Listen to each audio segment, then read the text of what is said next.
महाराष्ट्रात काल विधानसभेच्या निवडणुका पार पडल्या। साधारण 62% मतदान संपूर्ण राज्यात झालेलं आहे। गेल्या 2-3 दिवसांमध्ये दोन महत्त्वाच्या घटना किंवा दोन महत्त्वाच्या ब्रेकिंग न्यूज अशा आल्या आणि त्याच्यामुळे संपूर्ण महाराष्ट्रात खळबळ उडाली। एक, निवृत्त IPS अधिकारी रवींद्रनाथ पाटील यांनी काँग्रेसचे ज्येष्ठ नेते नाना पटोले आणि राष्ट्रवादी शरद पवार पक्षाच्या ज्येष्ठ नेत्या सुप्रियाताई सुळे यांच्यावरती अत्यंत गंभीर आरोप केले। मुळातच हे रवींद्रनाथ पाटील साधारणपणे मला वाटतं 14 महिने अंडर ट्रायल जेलमध्ये राहून आलेले आहेत आणि त्यांनी हे आता केलेले आरोप आहेत। क्रिप्टो करन्सीच्या बाबतीत केलेले हे आरोप आहेत। ते आरोप काय आहेत त्या संदर्भात आपण बोलणार आहोत। त्यांनी काही व्हॉइस नोट मीडियाला आणि सर्व ठिकाणी शेअर केल्या। त्या व्हॉइस नोट मी तुम्हाला ऐकवणार आहे। त्या व्हॉइस नोटची सत्यता किती हे शासन आणि त्या संबंधित एजन्सीज पडताळणी करतील आणि ते नंतर कदाचित लोकांसमोर येईल किंवा कदाचित ते गुलदस्त्यातही जाईल। त्यातली सत्यता असत्यता काय ते। त्यामुळे ऑफिशियल अजय निकते हे चॅनल त्याचे कुठेही दुजोरा देत नाहीये। हे फक्त काल परवा गेले 2-3 दिवस ज्या काही घटना घडल्या त्या संदर्भात मी फक्त आपल्याशी बोलणार आहे। त्यामुळे कुठेही जाऊ नका, बघत राहा तुमचं आवडतं चॅनल ऑफिशियल अजय निकते। नमस्कार मित्रांनो, मतदान काल झालं। राज्यातल्या विधानसभा निवडणुकांचं साधारण 62% झालंय असं प्राथमिक अंदाज आहे। प्राथमिक म्हणण्यापेक्षा तो 62%च असेल, 1-2% इकडे तिकडे होईल। पण या निवडणुकीच्या दरम्यान किंवा या निवडणुकीच्या पूर्वसंध्येला असं म्हणूया आपण, निवृत्त IPS अधिकारी रवींद्रनाथ पाटील आहेत, त्यांनी खळबळजनक आरोप करून काही व्हॉइस नोट शेअर करून मीडियाला आणि सर्व ठिकाणी नाना पटोले आणि सुप्रियाताई सुळे यांच्यावरती गंभीर आरोप केले। हे गंभीर आरोप क्रिप्टो करन्सीच्या बाबतीतले होते। हे गंभीर आरोप त्यांनी तेव्हाचे पुण्याचे सर्वात मोठे पोलीस अधिकारी अमिताभ गुप्ता यांच्यावरती केले। दुसऱ्या पोलीस अधिकारी भाग्यश्री नवटाके यांच्यावरती केले। ते काय आहेत ते आता आपण बघूया। त्यांच्या व्हॉइस नोट मी तुम्हाला ऐकवणारच आहेत। ज्येष्ठ नेते नाना पटोले यांचं त्याबाबत काय म्हणणं आहे ते आपण ऐकूया। संसदरत्न खासदार सुप्रियाताई सुळे यांचं देखील काय म्हणणं आहे ते देखील आपण ऐकूया। आणि मी मगाशी म्हणालो त्याप्रमाणे मी परत एकदा सांगतो, ही घडलेली घटना आहे, ही ब्रेकिंग न्यूज झालेली घटना आहे, त्यामुळे आपण याच्यावरती व्हिडिओ बनवतोय। त्यांनी शेअर केलेल्या व्हॉइस नोट याच्याशी आपण कुठेही सहमत नाही। त्या खऱ्या खोट्या काय आहेत त्याची पडताळणी केली जाईल। त्यांनी केलेले आरोप हे आरोप आहेत, ते खरे की खोटे त्याचीही पडताळणी केली जाईल। मुळातच हा घोटाळा काय होता तर तो 2018 साली हा घोटाळा उघडकीस आला। त्या संदर्भात त्याच्या विरोधात 40 FIR संपूर्ण देशभरात दाखल झाले आणि त्यातला पुण्यातला जो महत्वाचा FIR होता त्यामध्ये अमित भारद्वाज यांना अटक करण्यात आली। आणि मग त्या संदर्भात काही एन्क्वायरीज झाल्या। त्या एन्क्वायरीजमध्ये रवींद्रनाथ पाटील यांच्या एजन्सीकडे त्या एन्क्वायरीज दिल्या गेल्या होत्या आणि मग नंतर कालांतराने रवींद्रनाथ पाटील यांनाच त्याच्यामध्ये अटक करण्यात आली। ते अंडर ट्रायल 14 महिने जेलमध्ये राहून आले। त्या तिथे त्यांनी एक पुस्तक लिहिलं, जेल तरंग नावाचं। रवींद्रनाथ पाटील हे स्वतः IPS अधिकारी आहेत, एक चांगले लेखक आहेत, हे त्या पुस्तकातनं कळतं आपल्याला। त्यांनी जे काही म्हटलेलं आहे रवींद्रनाथ पाटील यांनी, आणि रवींद्रनाथ पाटील सर्वात महत्वाची गोष्ट इथे सांगण्याची सारखी अशी की रवींद्रनाथ पाटील आता हे जेलमधून आल्यानंतर मुंबई हायकोर्टामध्ये एक वकील म्हणून काम करतायत, हे इथे लक्षात घेतलं पाहिजे। त्यांचं असं म्हणणं आहे की 2018 साली हा जो घोटाळा झाला क्रिप्टो कॉइनचा, आणि ते मी मगाशी म्हणाल तसं 40 FIR दाखल झाले, त्यातला महत्वाचा पुण्यात होता। मग अमित भारद्वाज यांना अटक झाली। त्यामध्ये रवींद्रनाथ पाटील असं म्हणतात की तो जो वॅलेट होता, तो जो वॉलेट त्यांच्याकडे जो होता अमित भारद्वाज याच्याकडचा, तो चोरीला गेला आणि मग तो नंतर तेव्हाचे पोलीस अधिकारी पुण्याचे अमिताभ गुप्ता यांनी तो रिप्लेस केला आणि त्या वॉलेटमध्ये बिटकॉइन्सचे अब्जावधी रुपये होते आणि ते तेव्हा वापरले गेले 2019च्या निवडणुकांमध्ये आणि त्याच्यानंतर आता 2024ला जी लोकसभा निवडणूक झाली त्याच्यात वापरले गेले आणि आता परत काल झालेल्या निवडणुकांमध्ये देखील वापरले गेले असा आरोप रवींद्रनाथ पाटील यांनी केलेला आहे. त्यांचं म्हणणं असं आहे की ते जे गौरव मेहता नावाचे जे गृहस्थ होते त्यांनी या रवींद्र पाटील यांना ही जी 2 नावं आहेत ती 2 नावं दिली की सुप्रिया सुळे आणि नाना पटोले यांच्या या व्हॉइस नोट आहेत या तुम्ही ऐका. त्यांच्याशी गेले 3 ते 4 दिवस त्यांनी सातत्याने त्यांच्या सिग्नल चॅटमध्ये त्यांच्याशी प्रयत्न केला बोलण्याचा आणि त्यांना ते व्हॉइस नोट पाठवल्या. त्यांचं असं म्हणणं आहे की 17 नोव्हेंबरला ते आपल्याकडे आल्यानंतर आपण 18 नोव्हेंबरला ही जी संपूर्ण घटना आहे, ही जी संपूर्ण घडलेल्या गोष्टी आहेत त्या मीडियासमोर आणल्या आणि याचं कारण असं आहे की मलाच जर 17 नोव्हेंबरला मिळालं तर मी आधी कसं काय देणार आणि त्यामुळे मी ते 18 नोव्हेंबरला दिले. त्याचं महाराष्ट्रातल्या निवडणुकांच्या ऐन मुहूर्तावरती हे व्हॉइस नोट व्हायरल करण्याचा माझा दुसरा कुठलाही उद्देश नाही. हे केवळ लोकांसमोर यावं या एकमेव उद्देशाने ते मी मीडियाकडे आणि सगळ्या ठिकाणी दिलेलं आहे. काल झालेली निवडणूक आणि 2 दिवसापूर्वी आलेल्या या व्हॉइस नोट आणि हा जो प्रकार आहे आणि जी ब्रेकिंग न्यूज आहे त्याच्यामध्ये कुठल्याही प्रकारची सांगड घालू नये असं त्यांचं म्हणणं आहे. याच्यामध्ये राजकारण होतं का याच्यामध्ये दुसरंच कुठलं तरी कारण होतं हे कालांतराने जनतेला कळणारच आहे. जर शासनाच्या एजन्सीजनी या व्हॉइस नोट मागचं तथ्य आहे की काय आहे हे जर उघड केलं लोकांसमोर तर याचं कारण असं आहे की या व्हॉइस नोट खऱ्या आहेत की खोट्या आहेत हे तुम्ही आम्ही कोणी सांगू शकत नाही. त्या खऱ्या की खोट्या याची पडताळणी करणं हे शासनाचं काम आहे, या त्या एजन्सीजचं काम आहे. ते जे काही व्हॉइस मेसेजेस आहेत ते तुम्ही ऐका. त्यांनी जे म्हटलेलं आहे की हा आवाज सुप्रियाताईंचा आहे तो तुम्ही ऐका. त्यांनी जे म्हटलेलं आहे की हा आवाज अमिताभ गुप्तांचा आहे तो देखील तुम्ही ऐका आणि त्यांचंच जे म्हणणं आहे की हा आवाज नाना पटोलेंचा आहे ते देखील तुम्ही ऐका. Boss, why don't you go ahead and cash out all the bitcoins? The prices are favorable right now, and with the elections approaching, we're going to need substantial funds. Don't worry about the inquiries. Once we're in power, we'll handle them. Just get it done. Boss Gaurav, what's happening? None of you people are responding. Don't play games with me at all. Gupta has vanished, but what happens to money then? He says all bitcoins and cash is with you. Call me or Aditi urgently. We need to have cash. Elections are going on. Gaurav, why are you not responding to us? We need to have cash, boss.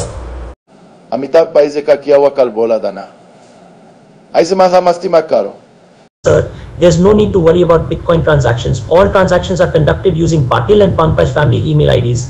We have 3 to 4 wallets mapped to their IDs. So if any investigation occurs, it can be attributed to those 2 individuals. Trust me, no one can trace it back to us. Thank you, sir. Rabindranath Patil यांनी केलेल्या आरोपांच्या संदर्भात खासदार सुप्रियाताई सुळे आणि काँग्रेसचे प्रदेशाध्यक्ष नाना पटोले यांनी देखील त्यांचं म्हणणं मांडलेलं आहे. I don't know. I have never dealt with bitcoins. I don't know any Gaurav Mehta. I don't know any Gaurav Mehta.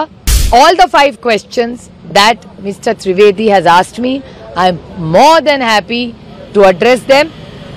A place of his choice, a time of his choice, and a platform of his choice. कल वो मेरा है ही क्या, वो पूरा देश मेरा आवाज पहचानता है. मोदी जी तो मेरा आवाज को तो अच्छे से समझते हैं, लेकिन जिस तरह से ऊंची राजनीति बीजेपी ने शुरू किया है हार के डर से, वो तो अब स्पष्ट हो चुकी है. आप आज सोशल मीडिया में देखिए सब लोग इनको हंस रहे हैं. अब परिस्थितियां ऐसी है कि आज बीजेपी की जो मानसिकता है, कल विनोद तावड़े जो इनके भारतीय जनता पार्टी के राष्ट्रीय महासचिव है वो पैसे बांटते हुए पकड़े गए. दूसरे देवेंद्र फडणवीस के पीए जिसको आरवी का टिकट दिया उसके गोदाम में दारू मिली. तो हमारा कहना है कि ये लोग नोट जिहाद और दारू जिहाद लाना चाहते महाराष्ट्र में, इसका जवाब बीजेपी ने देना है.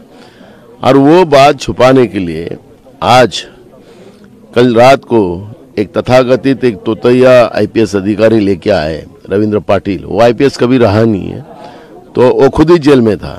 उसको सामने करके हम लोगों के ऊपर एलिगेशन लगाया गया है। तो हमने कल ही उनको मानहानि का एक नोटिस भी हमने इशू किया है।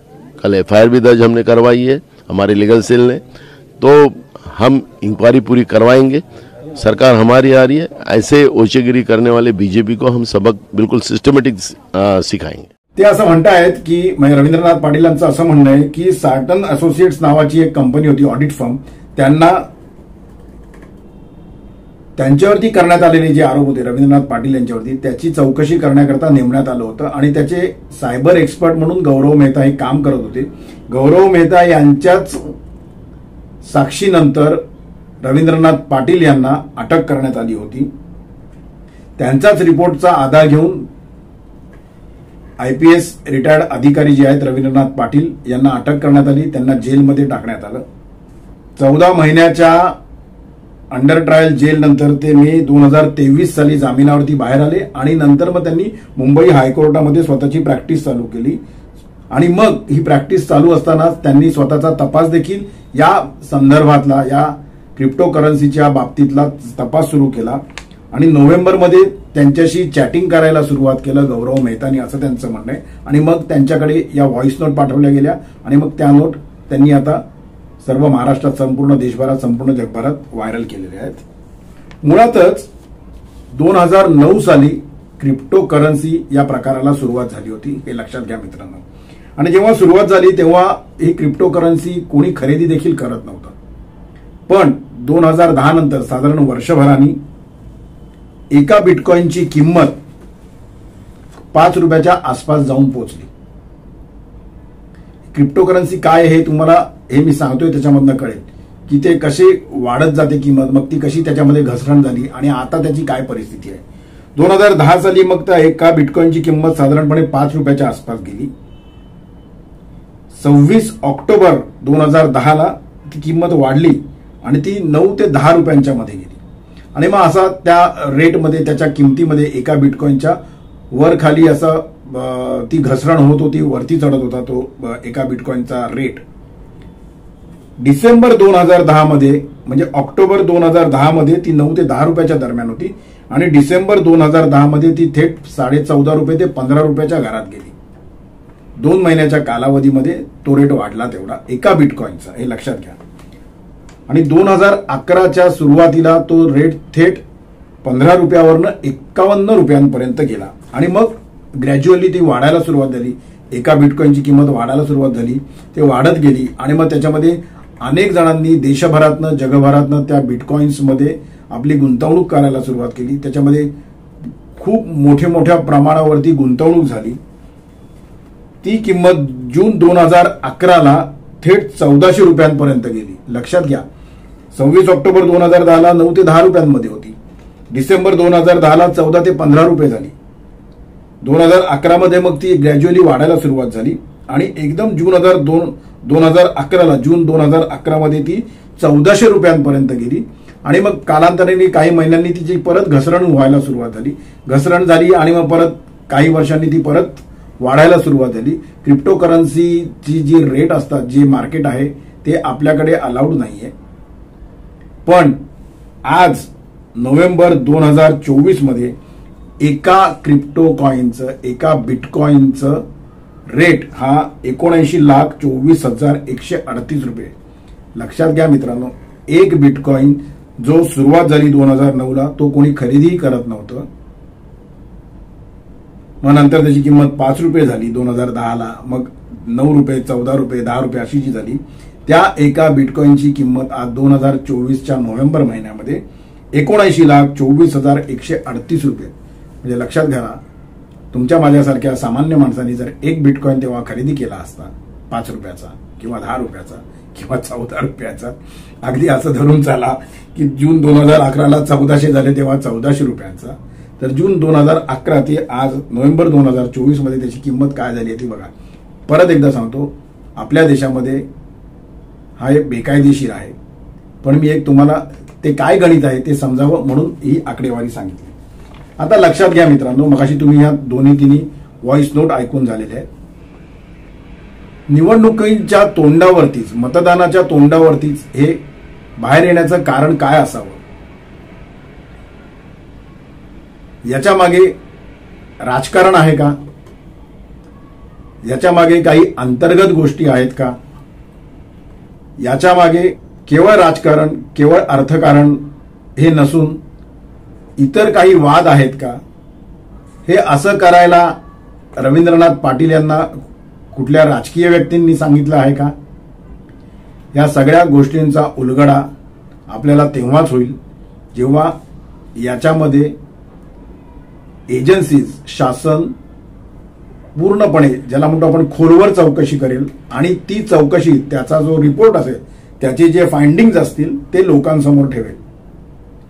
नाहीतर मग लोकांच्या मनात असंही येऊ शकतं की महाराष्ट्रातल्या निवडणुका काल झालेल्या आहेत, निवडणुकांच्या निकालानंतर परत काही राजकीय गणितं जमवण्यासाठी कोणावरती प्रेशर टॅक्टिक्स या केल्या जात आहेत का? येणारा काळ आपल्याला याची सगळी उत्तरं देईल अशी आपण अपेक्षा करूया. पुन्हा एकदा सांगतो, या ज्या काही 3-4 व्हॉइस नोट आहेत त्याचा आपण कुठेही सत्यता आहे असं म्हणत नाही आहोत.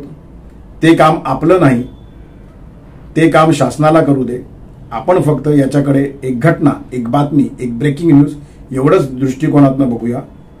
आजचा व्हिडिओ आपल्याला कसा वाटला ते मला कमेंटच्या माध्यमातून कळवा. 2 दिवसांनी निवडणुकांचे रिझल्ट आहेत, तोपर्यंत आपण फिंगर क्रॉस करून बसूया. ऑफिशियल अजय निगते हे यूट्यूब चॅनल शेअर करायला, लाईक करायला आणि सबस्क्राईब करायला विसरू नका. बेल आयकॉन नक्की दाबा, म्हणजे तुम्हाला विविध व्हिडिओंचे नोटिफिकेशन्स तातडीने मिळत जातील. तोपर्यंत आपली रजा घेतो. धन्यवाद.